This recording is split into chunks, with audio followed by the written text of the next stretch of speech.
Happy Native American Day, everyone. It's the Native Professor here with another video, and I was asked yesterday about how I draft my wool when I'm spinning. So I thought that would be a great video topic, but the key to drafting when you're spinning is pre-drafting. So this video is going to be about how I pre-draft. So I have an assemblage of wool. I've got 1, 2, 3, 4, 5, like 6 or 7 kinds here. And we're going to see what happens. Some of this I've spun, at least something similar.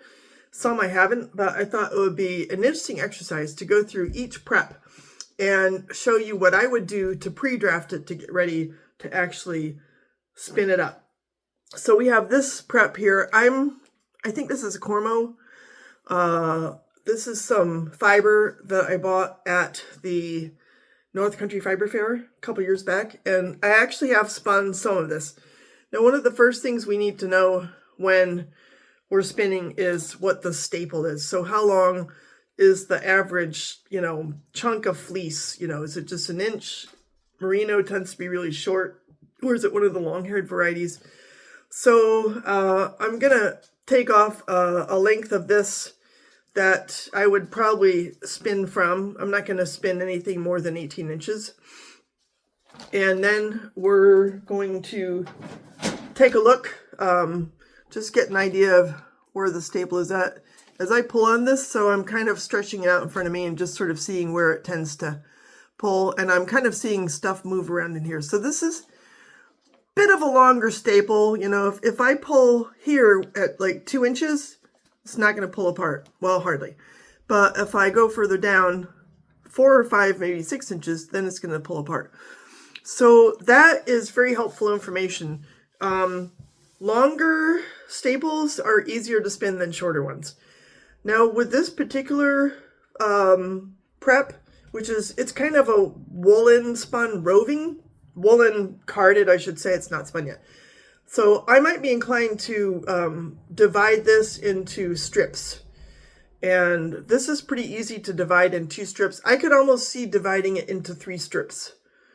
So I'm going to break this one down. Now, by the time I have something this thin, it's pretty easy to draft. So this is, I don't know, what's that height? Like an inch maybe wide. So it's about an inch wide, but it's pretty thin. And as I draft this, so my goal is to get it stretched to where I've got, a minimum of fibers that are going to be twisted together. And as I keep moving the wool onto the bobbin, I'm going to try to keep a consistent amount of fibers. So, like a consistent spideriness. Hopefully you can kind of see what I'm talking about. That's pretty fine. If I put it up against me, you can see, yeah, we're getting pretty thin here. And so this I can spin. Personally, I like plied yarn. Now, if you want to do a single ply where it's maybe more of a worsted or a bulky, then you're probably going to handle this a little bit differently. I like to get the fiber as thin as I reasonably can and have it still hold together and still be strong, because it's a pain when it breaks when you're spinning it. And then depending on how it comes out as far as the thickness, I'll do a 2-ply yarn or a 3-ply yarn. I really like how that turns out. I like the opportunity it gives me to play with colors, and I like how the yarn, it just seems balanced and tougher.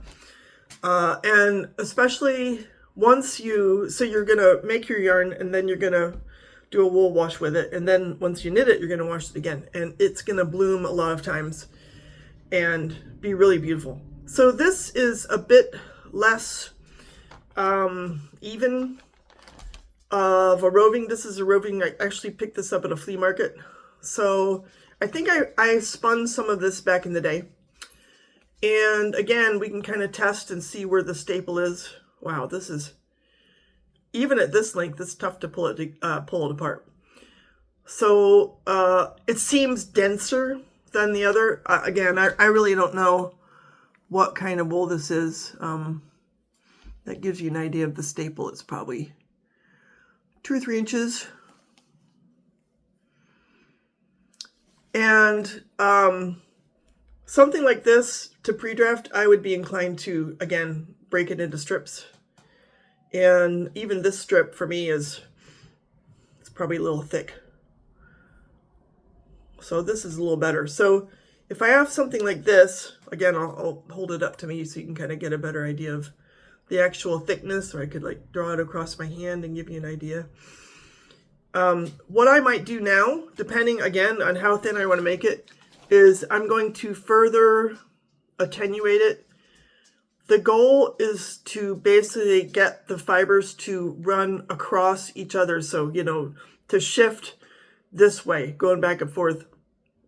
And once I've done that part way, you know, without just breaking it apart, but just sort of opening up the gaps between the fibers, now I should be able to spin this pretty well. So I've got a nice thin wispy, you can see how thin that is, a wispy spot to start with.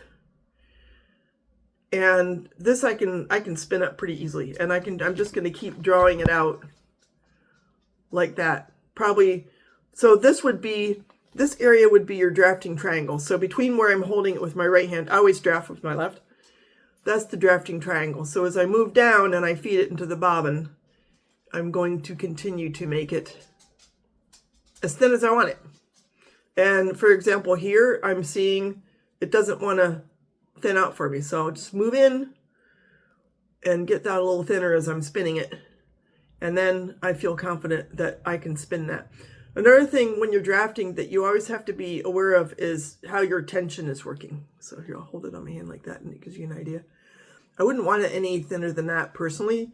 Then it could very easily fall apart. So you have to worry about tension.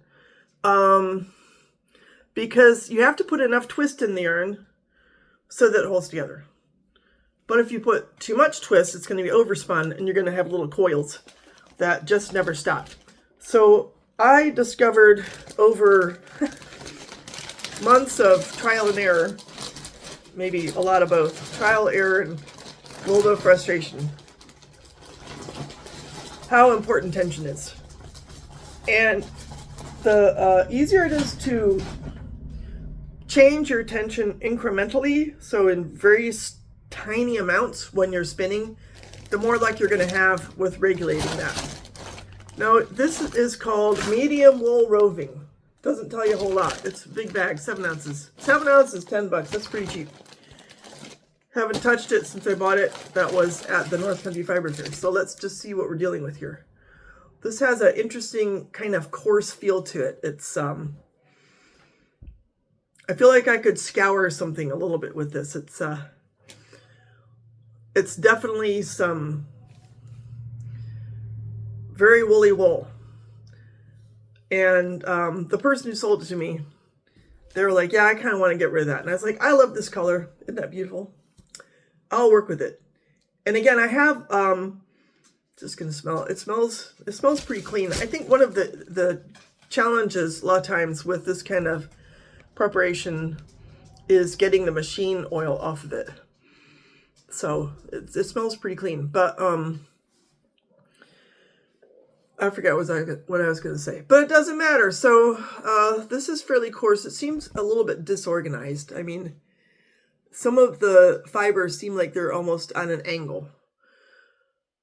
Let's just see staple-wise this comes apart really easily. Oh, I know what I was going to say. A wool like this that feels coarse on the surface of it, when you wash it, inevitably it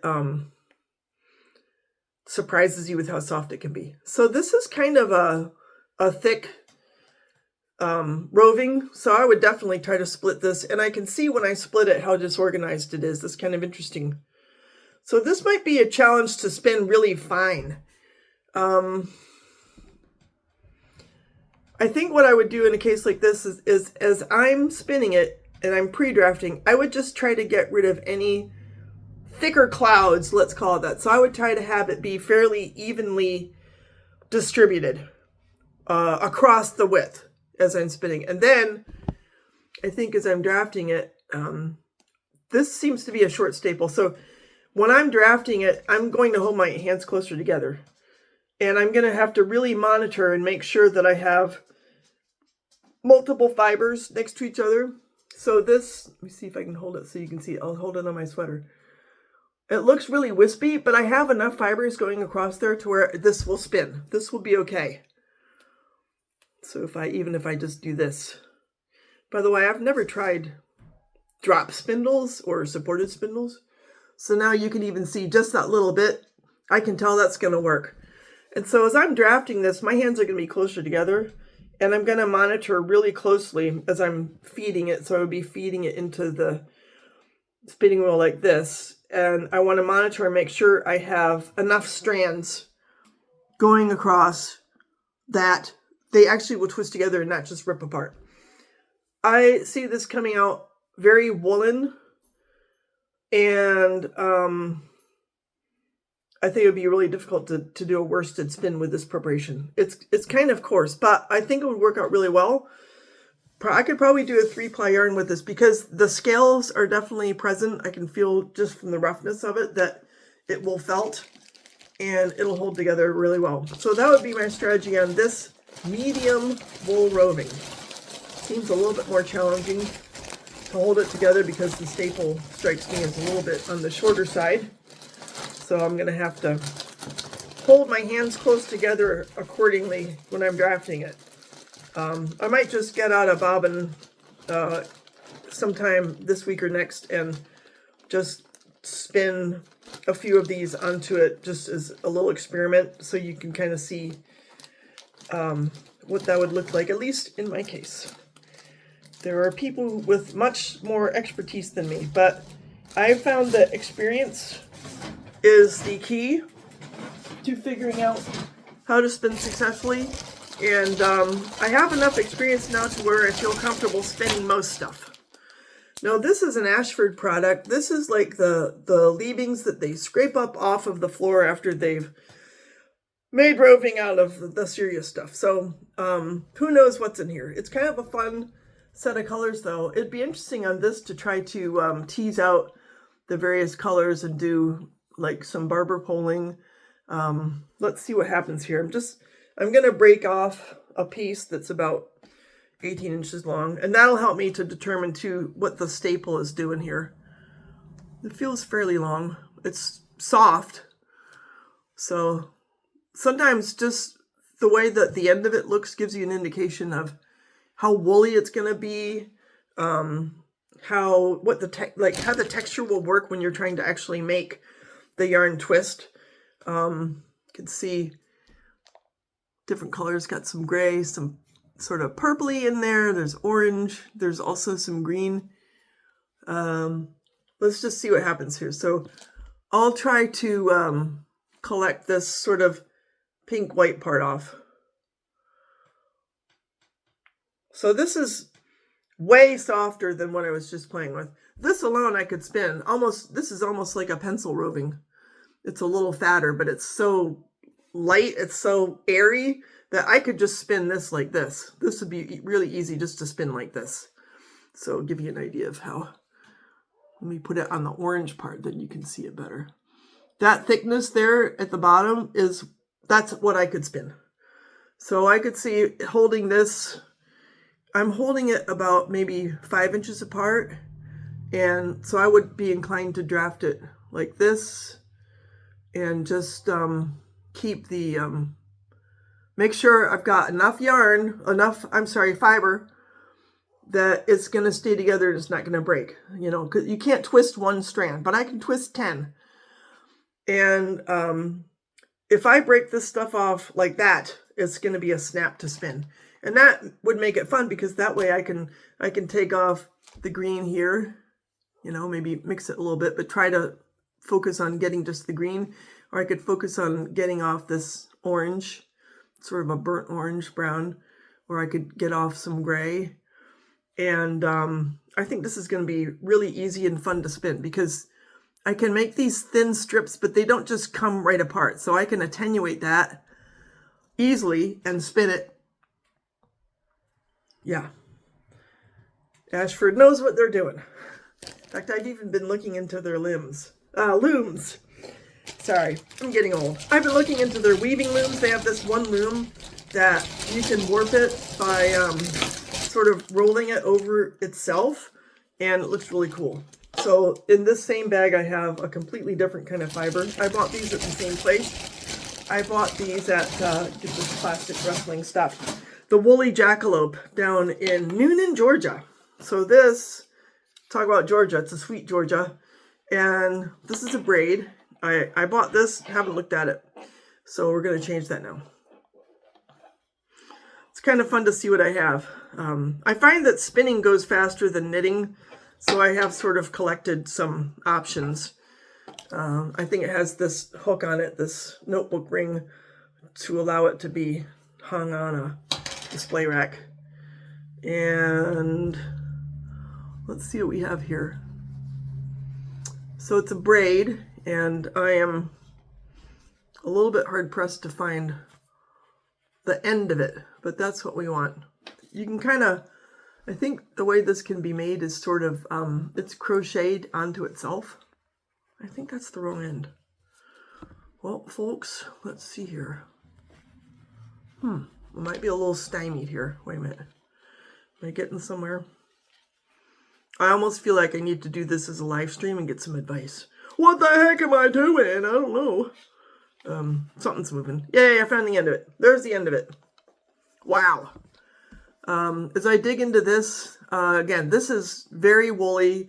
You can tell why I'm drawn to, right? If it's superwash, I'm like, I've spun some superwash and found it kind of hard on my fingers because it's so smooth. And then when you spin it thin, it gets like almost razor sharp.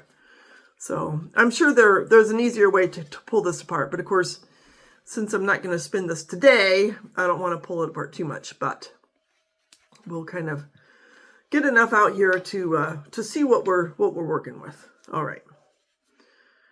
So I can hear the dogs barking out there. Okay, so I have, again, 12. Boy, now I want to spin this. This looks really fun. All right, so we're going to try to break this baby off, see what we're dealing with, what kind of staple. That's hard. It must have a long staple. There we go. It's also a dense roving. Some roving, like the first one I showed you, that indigo blue, is not as dense. And this already it's wanting to fall apart into these sections. So that makes life easier, right? I don't even have to figure out where to break it up. It's just telling me, that it's got these sort of sections to it. So I would be inclined to just take all that apart. Here's another one here. And then see where we stand. So this, at the end, again, let me try to give you an idea of what we're looking at here. How wispy it is. So that this end here, this I could spin. This is not too thin, but it's about as thin as I'm going to get it. So by the time I've pre-drafted it to these widths, since we've got, some thicker and thinner parts, I'm probably going to just gently even that out a little bit. So I'm pulling from the right and the left to just pull it apart a little bit more. And that will make the fibers a little more open and a little bit easier to work with. And now I can draft this very easily. So up with this, again, it's a little, ultimately it's a bit shorter staple. So I would have to hold my hands about 3 or 4 inches apart. This would be my drafting triangle right in here.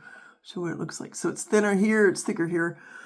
And as I'm spinning, I'm going to move my right hand back, my left hand forward, and just get enough wool lined up so that it's as thin as it can be to spin up good, but not so thin that it breaks apart.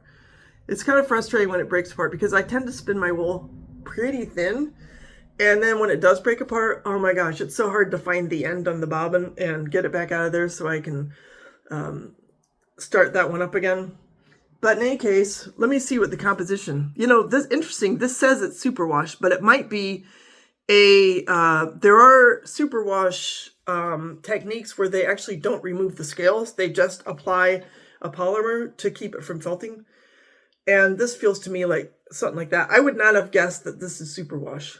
The colors might kind of suggest that because they are sort of saturated, but it feels like it's one of the more environmentally friendly superwash procedures. So in any case, that's a braid, and I have two more preps I'm going to show you. So sometimes the amount of money you pay for a prep can indicate the quality.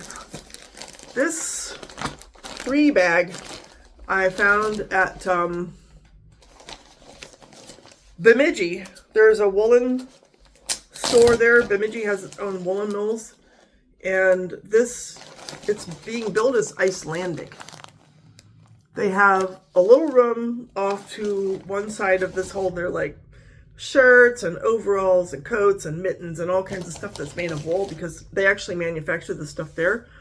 But they have one little room that when you go inside the Bemidji Woolen Mill store, it's off to the right if you go there in Minnesota. And they have yarn, mainly brown sheep, but they also have some roving to spin. So this looks really easy to deal with. Wow. It just unfolds in a very regular manner, and that is kind of helpful. So again, I'll break off just say about 18 inches, just kind of to get a feel for it, so you can see the level of fluff on there. I'll hold it again against my...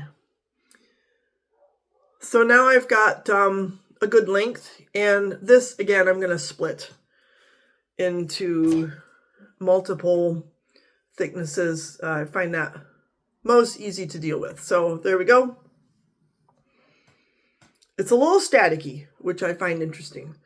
And now that I have this, again, I'm confronted with varying thicknesses, and what I would prefer is that the fibers be kind of evenly spaced. So again, the staple is fairly short. It's not terribly long. This must be the down on the Icelandic sheet. But I just want to make this roving hunk all along the way. I'm going to, from the right and left, just pull it apart. I don't know if you can see what I'm doing, but make it so that there isn't any sort of overly thick part, and that it's all the same kind of density along the way. So if I hold it back this way, maybe you can see better what I'm doing. And I'm just pulling it gently. I mean, from each end, I'm probably pulling like an inch, just enough to move the fibers across each other. And now, as with the previous ones, I feel like I can draft this successfully and just move along. Try to keep my hands evenly apart. In this case, maybe 5 or 6 inches. I'm looking at this and it's too thick right in here, so I got to figure out. Now I'm finding the staple to be kind of long, but I want the fibers to be thin enough to where it's the thinnest I can make the yarn. That's my strategy. Now, you might want to spin your yarn thicker. And a lot of people, they play with the thickness more than I do. I tend to play more with the color, and I like my yarn to be kind of consistent. I told someone I was in a 3-ply rut, and they were like, why is that bad? I was like, I don't know. So it works for me, and again, I think it makes for a really nice yarn. So this roving seams, it's the first time I've gotten it out. It's been sitting around for 2 years, which is sad. It's beautiful. And I can have a field day with red, white, and black. Are you kidding me? I could do all kinds of stuff with barber pulling and 1 color, 2 color, 3 color. I would want to weigh this out and try to do some thinking about how to play with these 3 colors. It's going to be a lot of fun. So I have one more prep. This is a cloud prep. So this, I'm going to have to open the bag. That's a huge bag. This is from my friend Kelly. She has this place called Biota Yarns. I'm having trouble unknotting the bag. I may have to get brutal here. It's sort of not my favorite kind of bag. I could probably find a better one. We'll see if I can succeed with this. You'd think that with all the knitting and stuff I do that I would have some degree of manual dexterity, especially given that I'm also a musician who can play a mean jazz trumpet. I'm getting it. Well, now that I got this unknit, I frogged the bag. We could take a look. It's just beautiful. I have several batches of fiber that I have spun that has an aqua hue to it. And it's still sitting there because I've been thinking if I have enough aqua-ish yarn that I've made, I can make a sweater. So that's why I picked this up. And it's, yeah, Biota Yarn's carded wool. And this preparation is, she calls it cloud. Carded cloud. So with this, there's no structure to it. You know, it's not roving. It's cloud. So what I tend to do is I'll just, well, the first thing I'll do is weigh it. Because if I want to have a 3-ply yarn, I have to have 3 evenly weighted globs. And so I would probably try to figure out what's 1.3 or 1.4 ounces. Multiply that times 3, and then I have a 4-ounce skein of yarn. But I have spun this type of thing before. I'll grab a handful and I just pinch it. Just pinch it. So hold the ball. And I really, really like, this is my favorite prep to work with because I find it easy to get it to come off easily because the fiber is already so loose. And yet, you know, you've got this huge wad of it. It's not going to go anywhere. And I can always get it to come from a couple of different directions. So let me see if you can make any sense of that when I hold it up to my arm. And let's just spin it here a little bit. We'll just kind of get this into a twist. And it is kind of, the staple isn't terribly long. So I have to, I don't want to rip it off. But even just doing that, you can see now how it's starting to get kind of a structure. It'll be plenty thin. This is very, very soft. Again, it's a cloud. I love holding this soft cloud in my hand. It's crazy fun. So that's how I would spin a cloud. I probably wouldn't put this on my least thin setting on the lowest whirl, but the next to the lowest whirl, next to the smallest, which is what I generally do. So that, again, I can have a 3-ply yarn. I don't know, maybe one day I'll do a 4-ply yarn. I haven't tried that yet. But anyhow, it's a longer video. If you've stuck with me all this time, hopefully you've gotten something useful out of it. And I'm still thinking about what I can do with this Icelandic roving. These colors are really fun. But I'll try to think about doing the actual drafting while I'm spinning, how to position my camera and all that for that. And post a video on that in the next week or 2. So I hope this was fun. Like, subscribe, all the good stuff. Hope to see you soon. Take care. Bye.